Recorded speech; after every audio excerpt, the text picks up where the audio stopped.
Hello and welcome to episode 7 of season 1 of the Big Talk. I'm the Commish. Hype had a sales appointment concurrent with today's filming, so he will not be joining us. First things first, got to talk about Jordan. Unbelievable performance, cracking the 200-point mark for the first time in the 16-team era of the IFL.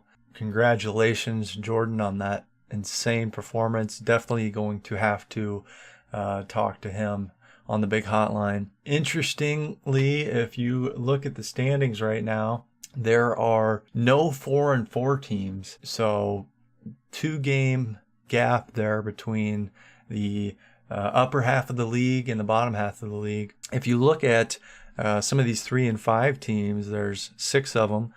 3 of them have won 2 games in a row. Broughton, Scallon, and Duncan being those 3. We talked to Broughton last week. We'll see if we can talk to Scallon and Duncan here on the big hotline this week. And with that, let's try to get Scallon on the line here. Mr. Rhodes. Scallon. Am I on the talk? You're on the big talk, buddy. Wow. All my hopes and dreams of today have just really come true. The hype is not with me. God. He was double booked, so it's. I don't want to talk to that guy anyways.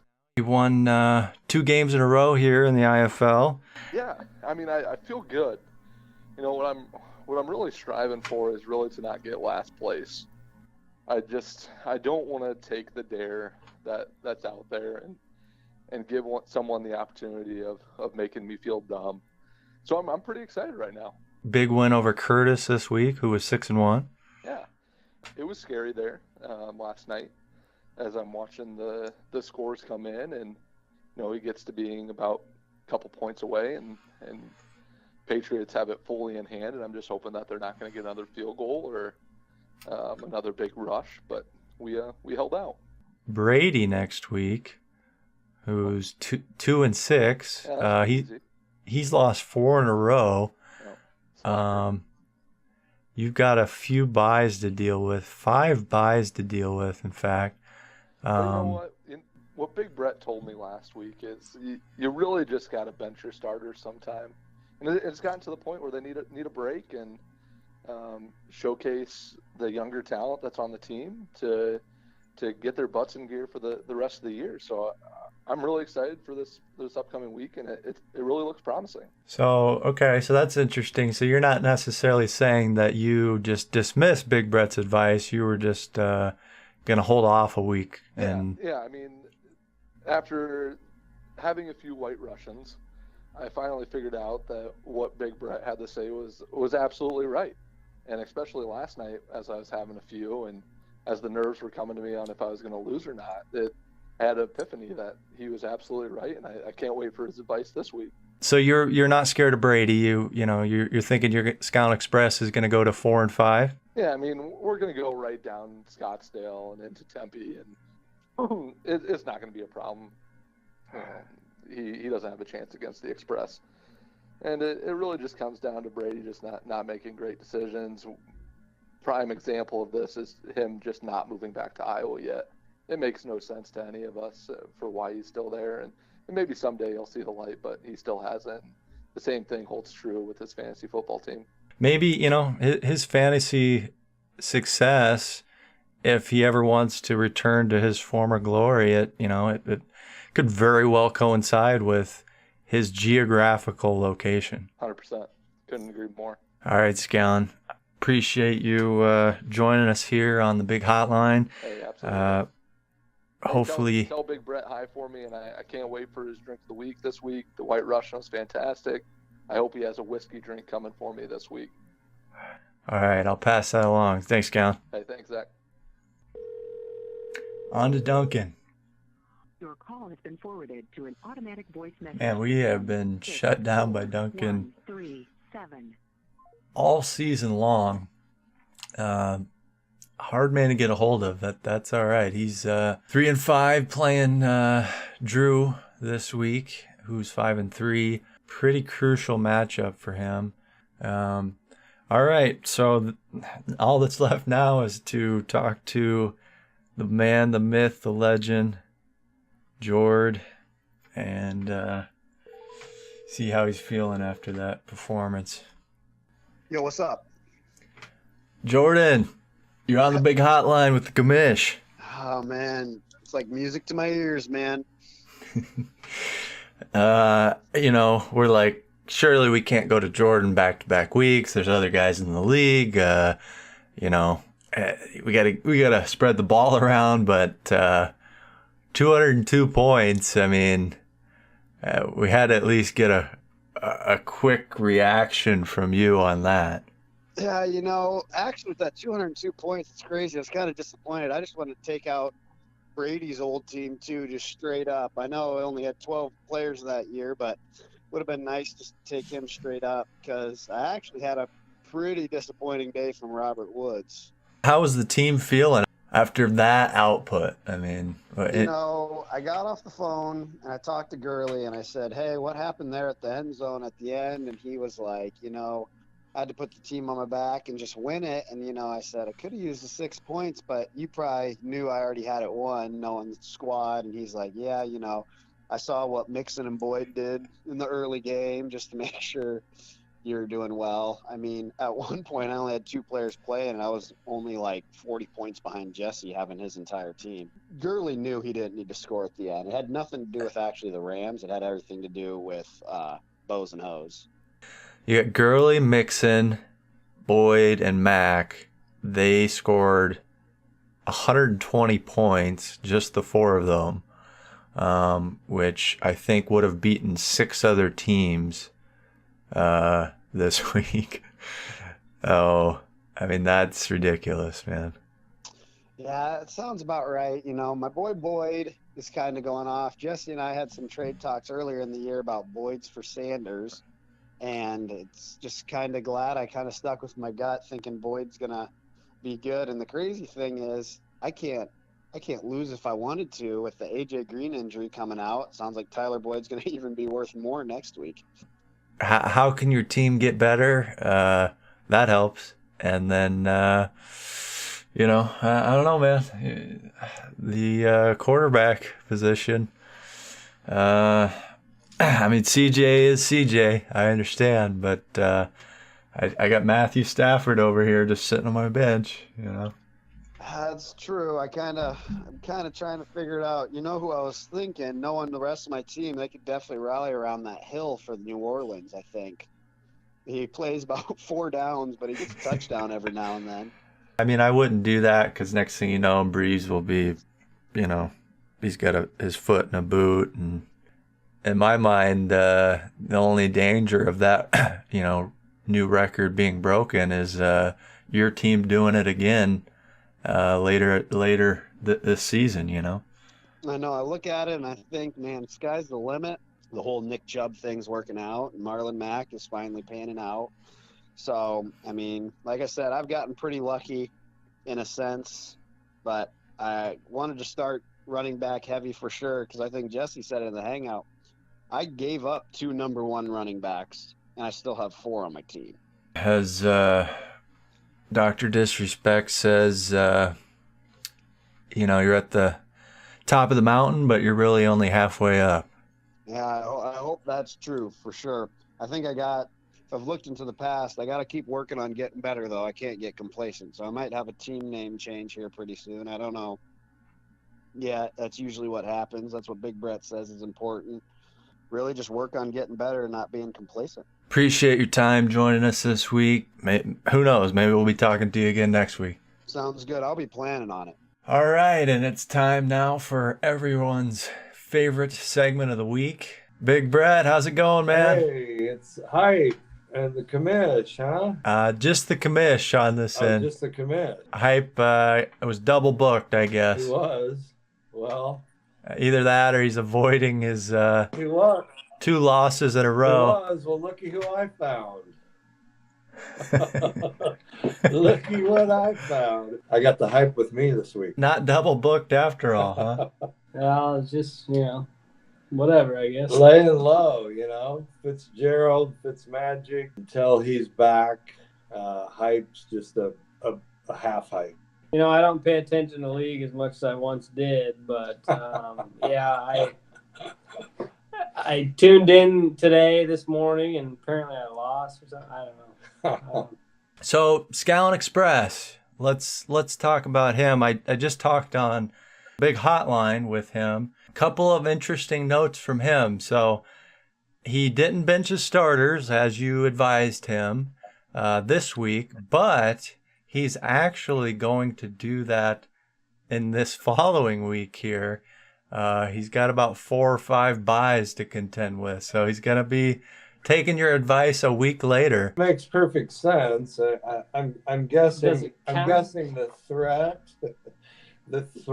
of benching the starters and then not actually benching them. I mean, I use some of these tactics that's probably helped a lot last week, and now following through with the threat to set the stage ongoing. Yeah, I mean, I think they could really benefit from a break. I mean, or just like a reset. You know what I mean? He also said he had quite a few White Russians over the weekend and really enjoyed it. He's Interesting. Appreciates the recommendation. He's hoping for a whiskey drink this week. Well, we'll see how that goes. I guess I don't know. We have something we're going to get into, but the teams here have some concerns. Going to talk about at least one here. One concern is Jameis Winston. Slick Rick's flagpoles. I mean, this situation reminds me of an old mother cat we had when the kids were little. The old mother cat disappeared. She'd been a good cat. The kids had looked for her for a couple days, and we finally had to have a family meeting and say, hey, kids, this is what happens, with the old mother cat. Sometimes they've had a good career, they've had a good life, been a contributing member to the family, but they go to where old mother cats go, and when they've had a good life. And so after some crying and some hand wringing and some couple fudge sickles for everybody, we kind of got through it. And then a couple hours later, we go out, to the shed out back in the backyard, and we open the door. We hadn't been in there for a week, and lo and behold, here is a new mother cat with a new litter of kittens.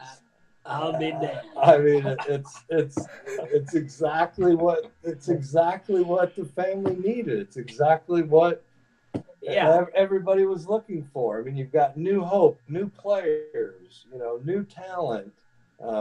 It kind of reminds me of the Bucks this Sunday. Lo and behold, friggin', we open the shed doors, and there's Fitzpatrick with his legs spread wide with the whole Bucks lineup friggin' sucking on his titties. I mean, so that's my advice. I mean, you've lost a game, and so you need a new mother cat. I mean, wait, hold on. Did you see Fitz's eyes again? Fitzmagic's eyes did the same thing again. Every time he throws a touchdown pass, he's like, oh! Not totally sure how I feel about you airing out the family's history and drama. I guess for entertainment purposes and some good solid fantasy advice, maybe it's for the greater good. I will say, to keep, in the interest of keeping it real, I think you took it the hardest. You had you had the most fudge sickles to get over if I remember right. Yep. Rest in peace, Callie. Well, speaking of advice and getting us better, it's great that you talk about changing your attitude. Yeah, I want to change my attitude, but how do I do it? What is it? What's it look like? What it is bull riding. I mean, that's what it looks like. Think about what an attitude is. It's easing down on a 2,000-pound snorting, slobbering, horn throwing energy mass. And what you want to do is you want to get your cinch rope just tight enough that you can stay on for 8 seconds, but not too tight that you can't get off when it's all over. All you can do is all you can do. I mean, that's what attitude is. You're going to get a good cowboy send-off when it's all over on your way back to Montana or Arizona or Iowa, but don't think about that. Think about, it's week 9. What can I do? And all you can do is all you can do. You got to be thinking about, how can I stay on for 8 seconds? I mean, that really hit me in the field. That hit me in the fields. I mean, I don't have a bowl nearby, but I definitely could. You know those bars? They've got those mechanical bowls. Maybe we try one of those. I've set a record on a mechanical bowl in 2 places. Yeah, I think bull riding really embodies the whole feeling behind the attitude that you need. You know? Look at it. Look at, to start the show, you were down in the dumps. You'd lost 2 straight, and now you're ready to go again. That's what I'm talking about. What can you do? Bull riding, folks. This might be the most abstract advice you've given so far, but hey, with your track record, Big Brett, I'm all in. Western movie of the week, True Grit. There's 2 versions of this. There's the 1969 version with John Wayne. There's the 2010 remake with Jeff Bridges. Personally, I like the 2010 a little better. They're both great, and they both have 2 unlikely heroes. Watch True Grit as fast as you can, and ideally watch both versions. And ideally watch them both awake. Drink of the week. Looks like you've got into one. Look, I don't wait for nobody. I don't wait for no segments. I'm gonna take the top off here, but drink of the week is Red's Apple Ale. It's a hard cider. Has been being made by Strongbow out of England since 1962. And I'm going to say only been discovered in the stateside since in the last 5-6 years. I mean, I've been way ahead of this. I've been on this for probably 8-9 years. Converted a lot of people. There's many versions of a hard cider, some dry, some sweet. I really like Reds. You can mix it with beer. It doesn't give you a hangover. You can have 4 or 5 during a game. They go down smooth. It never bites back. Yeah, maybe 4 or 5 during an episode. I'll let you speak for yourself on that. What I have is a toast as we send off tonight. Cowboy up. All right. Thanks, Big Brett. Hype has a show of solidarity with Fitzmagic on the horizon. I don't know. You can't see me, but I know you can. I can hear this. I hear 24. Here, I'm just putting on the Fitzmagic attire here. You know. Well, I'm just glad that you're there to wear it. They don't deserve to be sitting in your closet all week. I'll say that. Fitzmagic is coming back. I think the hype's coming back, don't you? If he's on free agency, you better watch out because I'm gonna grab his ass. No homo. All right, boys. Thanks for joining us this week, and see you next week. Right. Cowboy up. Cowboys. All right, folks, that's going to do it for this week's episode of The Big Talk. This week's episode is brought to you by these little wrist pillow deals. You get old, 26 years old like me, you're still gaming way too hard. It hurts to type. You know it. I know it. It's hard to admit it. But these little wrist deals, you put it down in front of your keyboard, and it's a godsend. So thanks to these little wrist pillows sponsoring us this week. As always, I'm the Commish. Hype is wherever he is. And we'll see you next week, folks. Me and the Sharps really got the Boston Red Sox right last week. Wow. Well, I wouldn't say you got it right because you said they were going to sweep them, but hell, 1 point off isn't nothing to gripe about. If you don't count an 18-inning travesty when the Sox should have scored 42 runs that game, yeah, okay, okay, it ended up being 4-1, but you get the idea. Yeah.